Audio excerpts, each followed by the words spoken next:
Are you feeling sluggish and unmotivated? Struggling knowing where to get started? Battling menopause, or just tired of your lack of results? Elevate your plate and power up your workouts. Join Amy and Katie from the Clean Strength Co. as they blend nutrition insights with fitness wisdom on all things food and fitness. The podcast fueling your journey to a stronger, healthier you. Okay, we are talking about the Super Bowl and how to survive the Super Bowl. So we have 10 top hits that we think are good tips to help you manage the Super Bowl and stay on a nutritional track, basically. Yeah. And you can use these for any time you go to a birthday party or a friend's house for dinner or out to eat. Any type of event, it really does help. And then you can feel like you can still be social, but still stay on track. So number one, I always think, and I guess we always say this anyway, is to plan ahead. So kind of figure out, where are you going? What foods do they have? Are you providing food? So just having a plan of attack versus just going in there and, not knowing what you're doing is one thing you definitely don't want to do. Is that's when we overindulge and make the wrong choices. Yeah.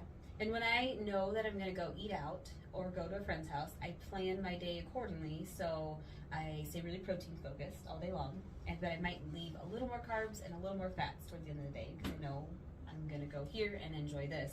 So I'm going to eat a little bit more of that in the evening. Yeah, that's definitely a great idea because you know that those type of events, there's more carbs and fat than you typically would eat in a normal meal. So if you save that for the day, that's not a daily thing you want to be doing. No, it's a 80-20. It's a once in a while. Yeah. Not even an every weekend. Right. Special events. Yeah. Is perfect. Yeah. And something else I thought I'd touch on is that you don't fast all day to binge at night because that's going to hurt you way more. You're going to be hungrier. You're going to have less control. And so it's really important that you don't deprive all day. Definitely. And that protein really does help you. And you need that protein pacing anyway to help build muscle. Yeah. And get where you want to be. So the second tip is hydration. Yes. Do you want to touch on that a little bit? Yeah. I mean, our goal typically when someone comes in is to start half their body weight in water at minimum and work up toward 100 ounces to 120 ounces of water a day. And that's going to help everything, but it's going to incredibly keep you full. Yeah. It's gonna, if you go to an event and you're not drinking any water and you haven't drank water all day, you're far less likely to be disciplined and being monitoring your hunger. Yeah. And one good thing too is maybe water is not your choice. Like you're hungry, you're at the event. You can also do like herbal teas because it's not caffeinated, so it kind of gives you that little bit of flavor without any calories to it, but it makes you feel like you're having something. Yeah. I really like too. Redmond's Real Salt has a hydration, a relight. And so it's giving you hydration, it's giving you minerals, electrolytes, and it's flavored. Oh, and that's so perfect. I add that into my water. If I want to be at a party where they're drinking drinks and I want something that's not water. Is that really salty or? It's a little salty. So you just add a little bit more water to what your tasting is. Yeah. I know when you gave me the element tea, I love it, but it's a little salty. If you don't have enough water, it's a little salty. Yeah. So just do it to your taste. Awesome. Third tip is dishing yourself up a balanced plate. So just like we're always teaching is have a protein, have a carb, have a fat. And so the more balanced you are, the less insulin spikes you're going to get.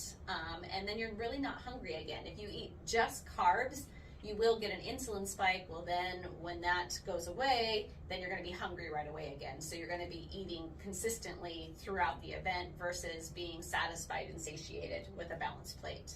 Yeah. And the next one, this falls into that, the mindful eating. Think about what you're eating and maybe the order you're eating. So if you're going to dish up your plate, start with your veggies because they're going to curb that insulin spike. So even the order of what you eat. Yeah, veggies and then protein are probably your best bets. And then any other carb type thing, definitely if you have that after you eat your protein and your veggies, then you might not eat as many of the carbs plus exactly, and then you're not going to get those spikes. The other thing that I do when I think about eating is how to dress up my carbs. And so if I have something, how can I add protein and fats to the carb to eat together versus something that's just carbs by itself? That's perfect. Another way to view it. Yeah, definitely. Next is choose wisely. So when I go to an event and I'm really watching, making sure I'm either hitting my macros, or I do have some of my clients, they choose one day just to hit calories, but you still want to focus on your protein, so you want to choose wisely.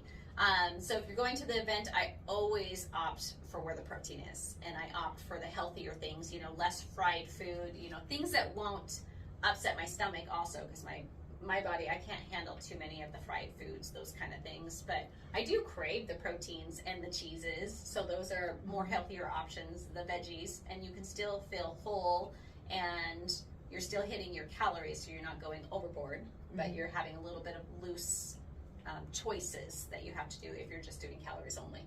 I like that you mentioned you get an upset stomach, because I think a lot of people can resonate and understand, or what's the words? Be in the same boat as they go somewhere and they let the cravings overrule what they know feels good. And so I've done it many times where I leave, I'm like, I feel terrible. And Why so, did I just do that? Why did I do that? I know I'm going to feel so bad. And so something that I tell myself, I still have to tell myself, does this make me feel good? Am I going to regret eating it later? And how does it feel my body? And so when you're holding like a sugar cookie, how does this feel my body? Do I really want to put this in my body? Right. Maybe I'll cut it in half then. Right. Maybe I won't eat anything. But if I have to answer to all 3 questions before I dish my plate up, I have a lot more accountability.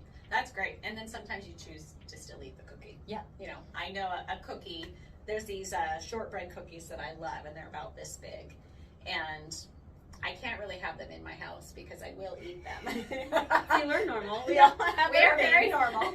But when I do eat it, I know that I'm not going to feel great because sugar never makes me feel amazing. So I feel nauseous afterwards, jittery, and sometimes I feel really sluggish afterwards too.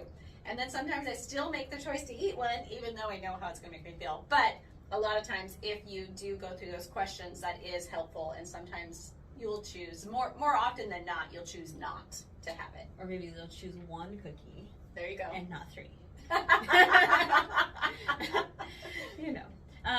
Yeah, the next one is share the load.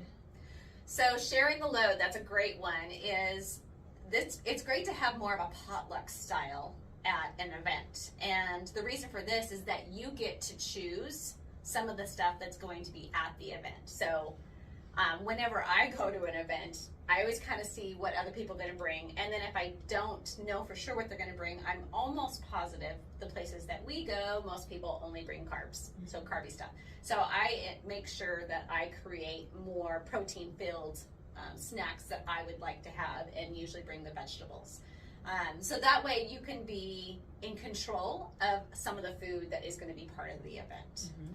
So this week, I was at the grocery store, and I was thinking ahead. Super Bowl's coming. I want to bring something, and I found chicken drumsticks on sale, and so I bought a couple packs. I'm like, that's what I'm going to bring to Super Bowl. Perfect. I'm going to bring a chicken option. And so I'm going to bake them, and then figure out how to keep them warm. I don't know. And bring them to Super Bowl. So I've at least controlled one element that I know, something that I can indulge in and enjoy. That's perfect. And you probably bake them and maybe even store them in a crock pot, like a warm crock pot, and that would keep them nice and warm. Or tuck them in the oven on warm. Yeah, definitely. We Katie made the recipe for that, so we'll have a few recipes that we'll have for you for the Super Bowl. If you go to cleanstrengthco.com, and as long as you're a member, which is free to be a member, you can have access to our recipes and go to the snacks, and you can find some of the healthy recipes there that maybe ideas of what you can bring to the Super Bowl. Yeah.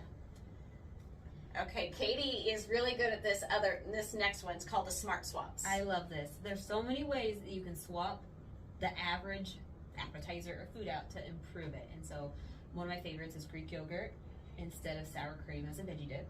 So you've made it more protein focused. It's better for you. What's a couple other ones that you have swapped out? Baked for fried. Sorry, fried. Yeah, baked definitely baked for fried. That is a biggie. I use my air fryer a lot. And it gives you that fried taste and crispiness, but without the greasiness and without the excess calories that you don't need. Yeah. I will make this as a recipe and add it today because I just thought of it. Another one I love to bring if I'm going somewhere and I want an indulgent treat, but I don't want to bring a plate of cookies or sugary. It's chocolate covered dates. Oh. So you take a date and you cut it open and you put a little bit of peanut butter, almond butter. I've been putting the Off-Beats, Clean Simple Eats Off-Beats butter in it. And then you get dark chocolate, because that has less sugar, and you dip it in dark chocolate. You've now made like a sweet, delicious treat that's not going to be over the top of sugar. That sounds good. I did another good treat is I took pretzels and I took those Lily's baking chips. Yum. And I melt the baking chips in my crock pot on low, so that's a dippable chocolate. That's a great idea. And then you can dip them into it and then let them cure just for a little bit and then harden on it. And then the Lily's chocolate chips, they're made with monk fruit. I don't remember if they're made with stevia or not, but they don't have any of the sugar, the chemical sugars, artificial sugars. And it reduces the carb content so much, so it doesn't have sugar. So it's a great alternative, and the pretzels give you that nice crunch and makes you feel like you're having a treat for sure. Good. I've dipped those dates in Lily's chocolates too. Okay. And they're so good. They are good. Yeah. And then another great snack that I love, which I don't know if we'll make sure this is on the website, is nachos. Yeah. Air fried nachos. So I make my own nachos. I have corn tortillas and I cut them up into, the little pie shapes. And then I spray them with avocado oil and put Himalayan salt on them. And then I air fry those first. And then after those are nice and crispy from the air fryer, then I add my cheese and I add taco meat. So you're getting your proteins, and then you add your guacamole, which is homemade guacamole. You just mash up an avocado and put your salsa in it. And then I like the light sour cream on top, or you can do the Greek yogurt. So that's kind of another great treat, and it's good for the Super Bowl also. That's great. And you just kind of mentioned that doing a make your own scenario, like a taco bar, is a great option. That is another good then one, you can leave the carbs on, leave them off. Do a burrito, opt out for doing a taco salad or the nachos, like you just mentioned. You can control it. Yeah, a taco bar is a great idea for the Super Bowl because you can control how much protein and how much of the carbs. And even if you have to eyeball it, don't bring your scale to the Super Bowl unless you have a major goal. But just eyeball what you're putting on there. And just know you're not going to ruin your results by one day. Exactly. But rolling into that, I Googled, I want to know what is the average amount of calories an American consumes on the Super Bowl. I want to hear 4 this. 4 or 5 hour window of the game, the average American, this is the low end. When I Googled it, the answers were all over the board, but the most averagely mentioned low end was 2,400 extra calories in that 4 or 5 hour window. Oh, that's crazy. And then you're eating the rest of the day. So you end at a 5,000 or 6,000 calorie So day. think about that. 3,500 calories equals 1 pound of fat gained. So you could actually gain 1 to 2 pounds of fat depending on what you ate that day. One day. So, I mean, you can undo a whole week to 3 weeks of work in one day if you go crazy. But if you're mindful and you have the 80-20 rule, you can still enjoy it and not feel deprived. Yeah, for sure. And so that's that mindful eating, which was number 4. Yes. Okay, so now we're on to number 8, and that's just stay active. So start your day off with getting a workout in. That's great. Get a nice heavy leg day or something that your body really wants those calories to help rebuild them. So, or if you're a runner, go for a run that morning, or go for a walk after the Super Bowl. Something to really stay active. Yeah. I read something from the glucose goddess, and she mentioned movement after your meal spikes your glucose less. That's perfect. So if you're gonna, at halftime, go for a walk. Yeah. I have Googled before, if you Google a workout and it's like every time a field goal, every time, all these things like do 5 burpees or do jumping jacks, make a little, plan or bring it to your event and have everyone do it with you. And you're staying active during the Super Bowl. Yeah. That would be really fun. The kids would love that. Yeah. It's kind of fun. You can kind of find those all over Google. Mm-hmm. So it's just more Super Bowl workout is what you'll find. And I love that. they'll have That's lots a of great stuff. idea. Yeah. You make it into a competition. Competition. Yeah. I like that. Coming to our Super Bowl on Sunday. It's a buy-in workout competition. There you go. It'll be the new annual event. Yeah. Or you can even do Super Bowl Olympics. Oh, there you There's go. a lot of really fun things. Yeah, you definitely could. Yeah. Yeah. So be creative. Have fun. Yeah, that is a good idea. Okay, number 9 is limit your liquid calories. That's a biggie. Dun, dun, dun. That's my biggie, like all the time anyway, is don't drink your calories. We should have Googled beforehand, like added up how many, like maybe 3 or 4 different drinks together would equal how many calories. But I think that was the window that I was finding online, because the low end was 2,400 extra calories, but the next range that I was finding was 5,000 to 8,000 consumed during Super Bowl, and that would be beers, alcoholic beverages are huge, Coke, Pepsi, Pop. And the calories aren't the only big thing about alcohol. Is the spike of the insulin. So I've read, I don't quote me on this, but I've read that it's so much more times insulin spiker than even sugar. Wow. So it doesn't matter if it's alcohol that has carbs or if it's just a hard alcohol. It's not about the carb content that's spiking, it's the alcohol itself. So that's a biggie too. And there's been studies showing that alcohol does prevent muscle gain. So it does something to your system that prevents muscle gain. So just to think about, how many you're actually going to include. Have one drink a week, it's not really going to hinder the results. I personally prefer not to drink unless it's a social event. And so the Super Bowl would be a social event. But again, since I don't drink that often, I really can barely even handle a glass of wine. So about half a glass of wine is about my max that I can do. Yeah. And you can still feel like you're socially enjoying it and not have alcohol. You can do a seltzer water and put a lime wedge in it. You can do a whole lot of things like that and still feel like you're definitely a part of the party. And once you stop, because I used to be a wine drinker, like every night I'd have 1 to 2 glasses of wine. And once you stop, you really don't crave it anymore anyway. And it's not something that I really needed. So once you stop, even when people are drinking around me, it doesn't even faze me now. So if that's something you eventually want to do, just start drinking something else so you feel like you're still having something fun, but don't include the alcohol. Yeah. You mentioned that, why, like that's going back to the why. Why are you drinking it? Why am I drinking it? Why am I consuming it? Is it doing me any good or helping me get my results I want? And just evaluating that all the time. So then we have to reevaluate what we do all the time and keep ourselves in check. Even we do all the time. Even you do. How many years into this journey are you? Oh goodness, since 2006. So almost 20 years. And you still have to reevaluate. Oh, totally. And check yourself all the time. But my big thing, which I didn't speak about, is don't drink your calories. I mean, honestly, we all feel like we're when you're eating healthy at first, you're feeling like you aren't getting as much nutrients as you want or food as you want. But if you waste your calories on liquid, you're definitely getting less food. But you're definitely getting less nutrition also, because most liquid drinks are not providing you any nutrition, so they're like empty calories. So my rule of thumb is, don't drink your calories, only every once in a while as a treat maybe, but definitely I would rather eat and get the nutrition that I need from the food.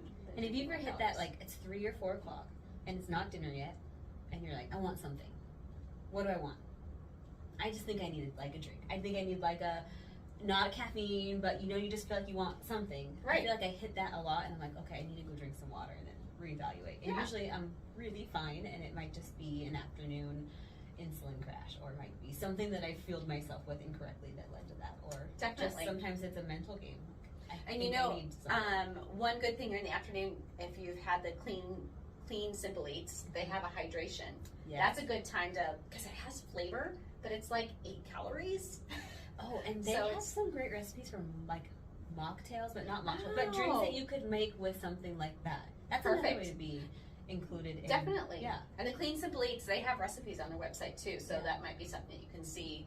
And it's just different ideas of what you can do for your drinks, but with no calories, but have lots of flavor. Yeah.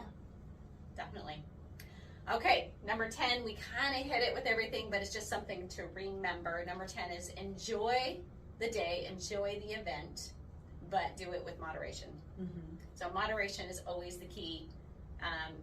We don't want it to get into bad habits with food and binge eating. So really, if you moderate yourself, you can still have the food you enjoy. It's just keeping it under control. So for me, it's staying out of the area the food is. Like, I have a plate, I'm gonna go fill it up, mindfully balanced, and then I'm gonna be done.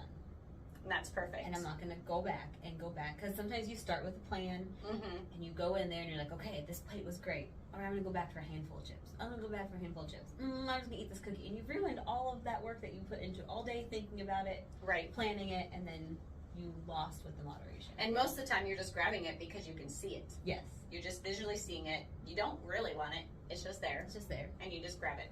And then That's kind of what I do at the restaurant too. So sometimes we go to eat and then I'm full, but the people you're with are still eating, and you're like, okay, I'll take another bite. you feel terrible after. Yeah, and it's like, why did I do that? I'm already full. Yeah. So now I ask for a box to go or something and just push the plate out of my way, because I know that I'll just do it just because I can visually see it and it's just there. I like that. So stay away from the food when you're done. Yeah. Stay out of the room that it's in. Yeah. You can't control it. It's just me sometimes. I think that's everybody. It is everybody. Definitely. So it's just to remember everybody's human, but just go in with a plan of attack. That's number one. And then moderation. Enjoy yourself. So don't think that you can enjoy yourself. Enjoy life. Okay, so what are your 2 favorite things? You mentioned air fried nachos to bring to somewhere, to a potluck, to eat. Like, The air fried nachos recipes. are a great one. Okay. So we'll share that recipe. And then honestly, it's just deviled eggs. Oh, I love deviled eggs. So almost everywhere we go, I always bring deviled eggs. Okay, how do you make them? So I just boil them, and then all I put in them is I do the avocado oil mayo, and then some mustard to taste and Himalayan salt, and then we sprinkle some cayenne pepper on the top, and they're done. Yeah. That's delicious. Yum. I love chili. I should share the chili recipe. It's Ooh, called yeah. colorful chili, and so it has like vegetables in it, and you can make it with turkey, ground turkey, so it has less fat and more protein, and everyone loves that. And you can top it That on does choose. sound. Yeah. That does sound really good. And I've never made the chicken drumsticks, so I can't say it's my favorite, but maybe it will become my favorite after. Yeah, I you're gonna be trying that this weekend. Yeah. And the Greek yogurt veggies. I almost always bring Oh, that. that's probably really good. Or salsa. I mean, salsa's a great plan. Just be mindful that what's the serving size of chips. and Definitely. stick to that. And then my husband has a great recipe, which I can always share. He's the one that makes this, and it's barbecued pork, the barbecue Chinese pork. Yeah. He has an amazing recipe of that, and that's just protein, and it turns out good. So I don't know if he'll let me share that, but we'll see. What is the base? Like, it's like a pork Yeah, loin? pork tenderloin. Okay. Yep, and then you just make a sauce that you marinate it in And you for a bake couple it, days, or and then you put it in the salsa? oven. Yep. Okay. Mm-hmm. Oh, And that's it. And it that's turns good. out nice and tender and yummy, and you made it yourself versus going and buying it and not knowing what was in it. So Yeah. So if he lets me share the recipe, because I good. know it's a family recipe, I'll share it. Something we didn't mention too is be mindful of sauces, because they also have a lot of calories. Definitely. Yeah, you may think you're being harmless, but yeah, read what a serving is. You'd be surprised. It's eye-opening. Yes. Yeah. That's great. Well, great. Well, I hope you guys can take these tips with you and enjoy the Super Bowl. So we thought this was a great time to talk about these kind of things so you can get ready for events, and the Super Bowl's this weekend. And really what we ask, so we can keep providing content that you want, is let us know if there's any topic that you would like to hear. Comment below, let us know what you enjoyed about this, and then also so we can keep providing content, is just share this podcast with your friends and let us know what you want to hear. All right, have a great day, guys. Thank you. All right, bye.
Thanks, guys, for supporting our podcast. All we ask is you like, share, and comment below about what you enjoyed about this podcast. And tell us in the comments topics and ideas you'd like to hear in future podcasts.